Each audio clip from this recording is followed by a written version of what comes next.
Welcome to Nevada Newsmakers. On the broadcast today, Tom Dunn is here with the Professional Firefighters of Nevada. Plus on the Power Pundit panel, Sean McGuinness, Elisa Cafferata, and Mary Lau. It's all coming up next on an all-new Nevada Newsmakers. All systems check. All right, Sam, let's go check out some D&D roof. Hey, Ken. From up here, you can really tell the difference a quality D&D roof makes. You're right, Sam. With our experience, knowledge, and staff, nothing compares to a D&D roof. Hey, look down there. It's our D&D roofing crew. I'll bank the plane so we can get a closer look. Sam! You watch your company's bottom line, and I'll cover the top of it. Nearly 200,000 Nevadans work in retail businesses, supporting families and the community. Nevada's retail businesses generated over $2 billion in sales tax revenue in 1 year, including nearly $700 million to help our schools. Shop around and see all that Nevada's retailers offer our state. We're the Retail Association of Nevada, representing thousands of Nevada businesses. Businesses that work for Nevada. Take a look at Pro Group Management and see how your workers' comp requirements can be met head-on. By taking a proactive approach, Pro Group can assure that your company is meeting or exceeding state and federal standards. As you move forward in your industry, Pro Group moves with you, simplifying regulatory tasks, clearing the way so you can get the job done and look to your future success. Pro Group Management, workers' comp that works for you. Early in the morning or throughout the night, professional truck drivers are on the job, serving you, safely moving freight that's crucial to our economy. From the oldest industries to our newest innovators, from the exotic to the everyday, trucks are everywhere, moving everything. Never afraid to embrace a future that makes Nevada and our nation stronger. Trucking moves America forward. This is Nevada Newsmakers with host Sam Shad on No Holds Barred Political Forum. Now, from the Nevada Newsmakers broadcast headquarters, here is Sam Shad. And back on Nevada Newsmakers, coming to you from Carson City. We're in the state capitol in the old Supreme Court, and we're delighted to welcome to the program for the first time Tom Dunn. He is the Northern District Vice President of the Professional Firefighters of Nevada. And I just want to share with you that over the last few months, I've had a couple of incidences, unfortunately, where I had to be helped out by the fire department, getting to the hospital, and you guys do a wonderful job on the ENT side and putting out fires, and everybody appreciates that. Well, thanks for having me today, Sam. Tell me the issues that you are dealing with at this session of the legislature. This session, we've got two bills that we're bringing forward. One is AB 492 that increases the benefit for post-traumatic stress disorder for all of our first responders, not only firefighters, but also police officers, dispatchers. And one of the things that we've seen since the 1 October shooting is PTSD has also affected the crime scene investigators, forensic investigators, as well as the coroner's office down in Clark County specifically. And we wanted to ensure that all the folks that work within the public safety field are addressed and covered by this bill. Okay, now that would surprise me that isn't something that would already be covered, because it almost seems like part of the job description, certainly for firefighters and police, that you're dealing with the most awful situations all the time, as bad as wartime, you know, plane crashes, whatever it might be.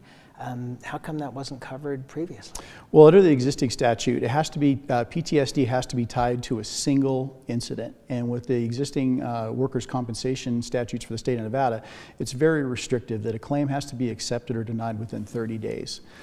What we're seeing, and the clinical professionals that we're dealing with, says that it takes at least a minimum of 30 days to even be diagnosed with post-traumatic stress. And that's because of the emotions and both your mental and your physical challenges of your body, trying to deal with these incidents that we're seeing on a daily basis and more frequently. And so specific to like the 1 October shooting and some of the other incidents we've had in northern Nevada, when you have these large incidents that go over a multitude of days, there is a continuous buildup of stress. And at the end of the incident, that stress does not go away. And it plateaus for a while, and then after a long period of time, then you start to see the decreasing of the stress level. So once you've reached that plateau, there could be any number of things, either another traumatic incident or event that you're involved with that peaks it. It could be the issues with dreaming or the constant thinking about it that increases that stress as well. And what do you want to accomplish through this legislation? What we're trying to accomplish through this legislation is ensure, number one, that to recognize that post-traumatic stress is not just a singular event. It can be either a single event or it can be cumulative in nature. And that's what we're finding in our profession with specific to firefighters is it's that cumulative nature that's really having the negative impact. And what we're seeing with the existing statute right now is for the organization that I work with, over 95% of the claims that we have identified that have been filed have been denied by either the employer or the workers' comp administrator. And so what we're finding is our folks are not getting timely diagnosis, they're not getting timely care, and what ends up happening after that is there's a trickle-down effect through other parts of their lives, whether it be job-related, home life, work-life balance gets impacted as well. And we want to ensure that all of our public safety professionals in the state of Nevada have timely diagnosis, timely treatment, and then they can ultimately go back to living a full and productive work. Do we have any idea of what the fiscal cost of this is going to be? Well, based on the initial draft of the bill, there was a large fiscal note put on it by one local government, and this bill sponsors, both Assemblywoman Benitez Thompson and Assemblyman Roberts, have been working with that local government employer to ensure that the actual cost is much more realistic. I can give you an example of what happened in Washington State. Just last year, they had PTSD applied to their state, and the fiscal note that was attached to it that they had was $800,000, and they have not reached that amount yet as far as the total cost for the state. And the state of Washington has a large number above and beyond what police officers and firefighters, the total number in the state of Nevada. All right, let's take a break. We'll come back and we'll look at your other bill after we come back. Tamarack Junction is South Reno's hotspot with over 450 of the latest slots and video games. Sully's Sports Bar, the Dining Car Restaurant, William Hill Sportsbook, and the Tamarack Steakhouse and Lounge. We're just north of the Summit Mall in South Virginia. Yeah. Because of UMC, I'm putting my free time to good use.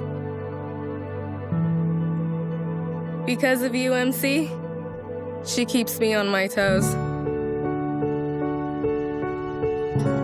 Because of UMC and this guy, I'm here. UMC, the highest level of care in Nevada. Hi, I'm Eric Robnett, owner of Home Energy Experts. Has this ever happened to you? Honey, did you remember to turn down the thermostat? Forgetting to set the temperature? Not fun. We can help. Our new smart thermostat keeps the temperature set for your comfort all by itself.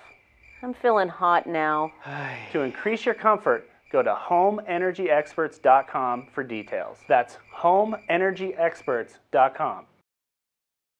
The signs and symptoms of cataracts can start out small with subtle changes in your vision.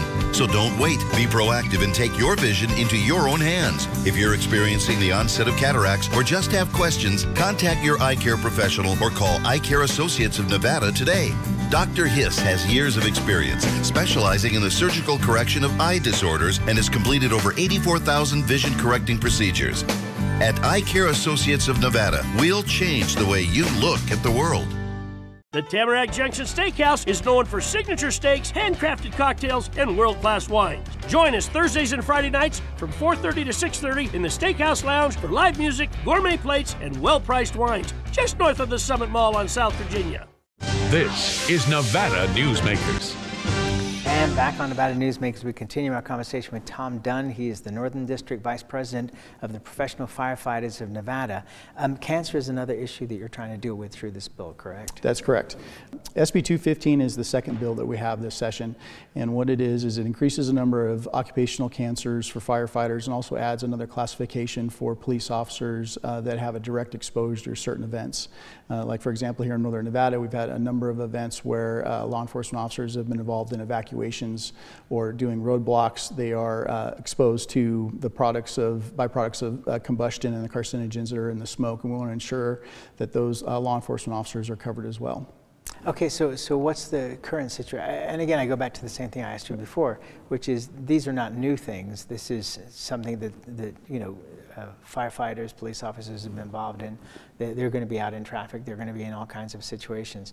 Were these bases not covered before? That's correct. It was specific to firefighters only in the state, and as we've seen these large events, whether it be the Washoe Drive fire down here in southern Washoe County or the Collin fire, the law enforcement officers are taking some pretty drastic hits with the smoke exposure while they're performing their duties. Another issue that involves the law enforcement officers is when they've been involved in the drug investigations, for the clandestine labs, things like that. There are a multitude of chemicals that they've been exposed to that nationally there is an increased cancer rate amongst those professionals, and we want to ensure that that was included in the bill as well. Okay, and obviously you have two top legislators who are helping to promote this. What's the feeling amongst the other legislatures? We've been looking for bipartisan support of this bill, so we've been talking to members of both sides of the aisle, even during this legislative session and prior to, and just recognizing that, like we like to say, the leopard hasn't changed its spots, but the jungle has changed. We need to identify in statute that the working conditions that we're working under for all public safety employees has changed, and we need to ensure that the workers' compensation statutes also change with the times. Okay, so obviously the rates for the cities, the counties, et cetera, would go up. What is the response from them in terms of support or opposition to what you're trying to accomplish here? There is, I believe, a recognition that we do have the exposures and stuff, and obviously the big concern is what the financial impact is going to be. But I'd like to argue on the other side, what's the financial impact to the individual member whose cancer claim is denied? What's the financial impact to the family who's dealing with trying to make co-pays and put their kids through college, things like that? And so we think that there is going to be a financial impact, but at the end of the day, if the claims are properly accepted and the individual gets proper treatment, they're going to come back to work and live a productive lifestyle. I want to ask you on a different topic. We've had an incredibly wet winter in northern Nevada. This is the third year in a row that we've seen that, which is great news for the water supply. But as every firefighter will tell you, if it's a dry winter or a wet winter, it's going to be the worst fire season ever. What are your fears? One of the biggest fears that we have is, the fires that we're having are getting larger in nature. When I first started in the fire service back in 1999, we were able to keep a lot of our fires smaller just because of the number of resources we could put on them. But also the natural state of the fuels. They were much less receptive to fire because of the fuel moisture and stuff. But what we're seeing over the years and stuff is our fires are getting larger. The fuels are much harder, much drier, and so we're seeing a lot of large fire growth. And the other issue that we've had in the last 20 years all over the country is also the encroachment into the wildland-urban interface, where we've got a lot more homes that were traditionally in border areas, whether they be, like here on the east side of the Sierras, you're seeing a lot more homes in the timber and stuff like that. So anytime we have those homes up in that area, they're much more receptive to fire as well, like we saw in the Little Valley fire. And that's where we got to leave it. Thank you for being on the program. We really appreciate it. Thank you, Sam. We appreciate it. And we'll be right back. Dimitri Prine here for Design Outdoor. At Design Outdoor, we specialize in all hardscapes, pavers, and walls you'll need for everything, from wonderful small yards to full-blown outdoor living. And we only refer the best contractors to make your vision a reality. Our store and backyard are located at 11600 South Virginia, just north of DeMonte Ranch Parkway. Visit designoutdoor.com or call us at 851-9499. I'm men's rights attorney Marilyn York, and because I represent men in all family law matters, women often call me gender traitor, woman hater, and even disgusting. So why represent men and target myself with these offensive monikers? It's simple. Children with fathers in their lives are 6 times less likely to drop out of school, 15 times less likely to go to prison, and 5 times less likely to commit suicide. So ladies, you can hate me, but please love your children more than you hate their fathers. Hi, I'm Dave Newman. Remember me? I used to be the house detective, and now I'm a realtor full-time at RE/MAX Realty Affiliates. A lot of people ask me, how's the market? You know what? It's fantastic. If you're even kicking around the idea of buying or selling, give me a call. Let's talk about it. Call me at RE/MAX Realty Affiliates and just ask for the guy who used to be the house detective, Dave Newman. Everyone is talking about opioids, but they're not the only drugs that can be harmful if taken in large quantities or not as prescribed. You also need to be aware of side effects from anxiety drugs, muscle relaxants, sleep aids, and stimulants. Mixing prescription drugs with other drugs or alcohol can be dangerous. If you take an Ambien with a glass of wine, it may be enough to stop you from breathing. Prescribed drugs can be just as dangerous as illegal drugs. Take medications only as directed. This is Nevada Newsmakers. And back on Nevada Newsmakers, coming to you from Carson City. We have a great Power Pundit panel. Elisa Cafferata is here, principal with Cafferata and Company. Sean McGuinness is a partner with Butler Snow, and Mary Lau is president and CEO of the Retail Association of Nevada. So let's start out with the conversation that's been in the press over the last few days, which is, are the Democrats going far enough to the left, or are they staying too far in the middle? What's your thoughts on that? Well, it's certainly been a lot of conversation among the progressive groups that I work with, that, you know, we worked hard to elect progressive folks, and are they doing enough?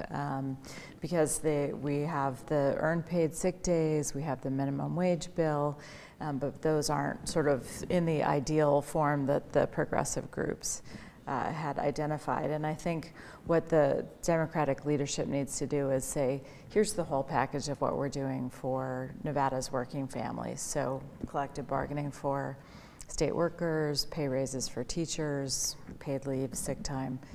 They're doing a lot, but you have to look at the whole package. You can't just focus on, did I get everything I wanted in this one bill? Sean, when you look at this, you know, there's always a danger, and we've seen this on the national side over the last couple of years, of when power changes, that the pendulum swings so far to the other direction that it makes people nervous about the next election. Do you think that there was just a motivation from both the governor and the leadership in both houses here to not go too far to the left? Well, I think that is what you're seeing. I think Governor Sisolak, you know, is taking seriously his pledge. You know, hey, I'm the governor for everybody, not just the people that voted for me. The people that didn't vote for him, he's going to serve them as well. And you have to make sure that the state works. You have to have some predictability in gaming and mining and with other. And just with the tourist natures of the state, you have to have that. And I think Governor Sisolak and the Democrats have seen it. And that they are aware of that. And I agree with Elisa that I think you have to look at the overall whole package as to what they're doing. And hearing like some progressives complaining about not getting everything they want, it kind of reminds me a little bit like when George W. Bush was president, and a lot of the people on the religious right were complaining that they weren't getting everything they wanted either. But again, if you looked at the overall aspect about what he was doing in his presidency, they were getting some things, and it's just more of a talking point. Mary, as you look at this from the business side, how do you feel about this? I mean, do you feel that there's a level of moderation coming from the Democrats, or are you concerned on the business side? Should I just sing a chorus of England swings like the pendulum do? Of course it is. It has to be more moderate and stuff. People can have their wish list, everybody can. But it isn't just a bill that makes a difference. And like Elise said, it's the whole package. But I mean, if you're talking minimum wage increases, you're actually talking tax increases, because we have a tax, a modified business tax, that's tied to wages.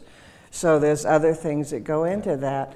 The sick leave bill and everything was combined with a whole bunch of stuff and became a personal time off, which is actually nationwide how industry's going. If you need to take care of your mother, your dog, or whatever, that's fine.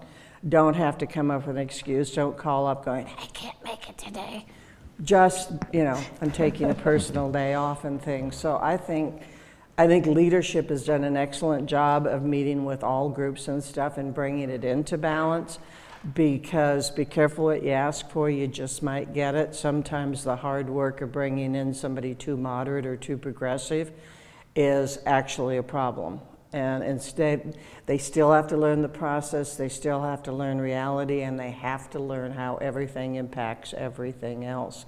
Because you get too far to the left, we're not going to fund GO-ED taxes now. You know, GO-ED cannot make the decision to abate taxes, which, you know, I think we need time to catch up from all the taxes we've given away, but you're affecting so many other things. If you turn around and make the state unattractive, then we're just more of the same. Sean, and that's already written into state law, so you would have to literally change the law from where it sits now to not fund these companies that are coming in and expecting, if you invest $1 billion, to get the kind of tax breaks that we see. Right. Well, I think the state has to live with with the obligations it's made. You know, and I think you also have to look back at. I know we're talking about right now with Governor Sisolak, but even when Sandoval was governor, I mean, there were a lot of things that he did that didn't necessarily please part of the more extreme levels of his base. And so I think, you know, it is a difficult thing to do, especially during a legislative year as a governor. You know, and now he has, and even Sandoval had, you know, for a while, a lot of, you know, control of the legislature, but just sort of trying to make sure you do the right thing for everybody. And I do think that Governor Sisolak is sort of doing the same thing that I think Governor Sandoval did, which was trying to be measured and balanced and not being extremist. And he did say at the beginning of his term that he was, you know, thinking in terms of the third term of the Sandoval administration, right, which I thought was an interesting thing for him to say. Are you satisfied with the $12 minimum wage when the rest of the country is asking for a $15 minimum wage? I think that is, again, a piece of the larger agenda for addressing the needs of Nevada's working families. I think that a lot of the progressive folks were hoping to get to 15. That was the goal. And part of it just is how many years does it take you to get there? I think the challenge in Nevada is it's so expensive to live here that 15 would be much more realistically a living wage. And so we're going to have to look at all the bills that they're putting in to address the cost of housing and transportation, transit in Las Vegas, for example, to see if we're really making enough of a difference so it's affordable to live here. And that's really one of the big issues, because realistically, as I know your members are telling you, that $12 an hour would be a wonderful rate to pay, because they're paying way more than that right now, because minimum wage is probably 15, 16 bucks already. Companies are offering $2,000 bonuses, signing bonuses, and free transportation. It's a complicated measure because we have a constitutional set of rules that we have to live by for minimum wage. And then you know, there's an LCB ruling that says, okay, that's the base, you can go higher. And there's talk of lawsuits and stuff, but there always are. We rattle chains and dig up skeletons at the end of every session. But the problem is that yes, most people make more than minimum wage. Minimum wage will drive up the mid-level wages and stuff like that too. But the thing that's good about this is it's accumulative, because it's in your corporation. So some of the concerns have been fast food areas and stuff like that. So that threshold to drive up some of the wages and some of the benefits and things like that, it does come together. And again, the whole package. You know, so some progressives are concerned about the 50 employee threshold, but actually it's accumulative. If I have 10 fast food restaurants, I have 50 employees, that kind of stuff. Sean, how does gaming feel about the minimum wage? Well, I mean, I think to a certain extent that they realize that it is what it is, and they're starting to see, you know, in other states that do have, you know, the higher proposals, that they can figure out a way to make it work. And I think the bottom line is the gaming industry is going to figure out how they're going to adjust to it. If this comes to pass and they start looking at it, they're still going to go do the math. You already see a lot of, we talked about this on another show, you see a lot of the places now doing self-check-ins at the hotel, so you're already starting to see some adjustment just for the cost standpoint, because, you know, their financiers on Wall Street want to see certain rates of return. So I think the companies are getting creative to still meet that requirement, but also meet the legislative requirements in the states that they do business.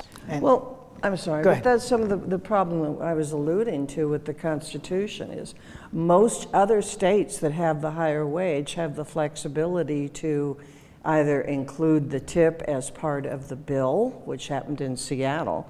So all of a sudden tipped earners, it changed the way that they receive their benefits and stuff. But we can't get to how to make a scale for tipped wages. We can't get to a wage for teenagers that lasts a certain times, a training wage and stuff like this, to sort of push the jobs in the direction of where you need to go. So you put people out of a job by arbitrarily just increasing this instead of being able to consider how to do it. And gaming has to wrestle with that tip credit stuff. Elisa, I'll give you the last word on this. I think it's, you know, in the conversations we've had with the business community, they're so now in need of workers that the issue of the minimum wage is sort of less pressing concern because they're all starting to offer more money, which is, it's great to finally see real wage growth happening in the state and the country. So I don't think it's as much of a crisis as it had been, say, during the recession. And I guess I'll take the last word, which is this is all fine and good in a booming economy, but what happens in a recession, and business always goes through cycles. That's where we got to leave it. Thank you all very much. We'll be right back. A bird's eye captures its surroundings at different heights. At Brian Culpa Photography, we can make your imagination soar over buildings, parks, cityscapes, and beyond. Brian's images tell the story and get the job done. If you need a new perspective to tell your story, contact Brian today. Brian Culpa Photography. Experience the bird's eye view at brianculpaphotography.com. Hi, my name's Marilyn Miner, and I'm sure you'd agree that Nevada's a very special place to live. I was born here, and my husband and I have raised our family here. I feel it's a privilege to live and work in the Truckee Meadows. I especially enjoy helping my clients reach their real estate goals. Sometimes the smallest details provide the greatest satisfaction. I'd be complimented to talk to you about your next move. Call Marilyn Miner at Dixon Realty, 742-1280, or log on to marilynminer.com. St. Ives Florist, for every holiday and every special occasion. For romance. Custom home design. We have the largest selection of fresh flowers in northern Nevada. And we also offer a large selection of unique gift items. Come see me, Lori Ann, at St. Ives Florist, 700 South Wells Avenue, or call me at 333-9190. Pro Group Management is the place where companies can find workers' comp solutions that are designed to meet their specific business requirements. As regulations evolve, Pro Group takes a proactive approach to clear the path to make sure your business stays ahead of the curve. Knowing your workers' comp program is optimized, you can focus on other important matters related to your growing business. Pro Group Management, workers' comp that works for you. In addition to NevadaNewsmakers.com, you can also watch Nevada Newsmakers on YouTube. Subscribe to our YouTube channel. We'll see you on the next broadcast.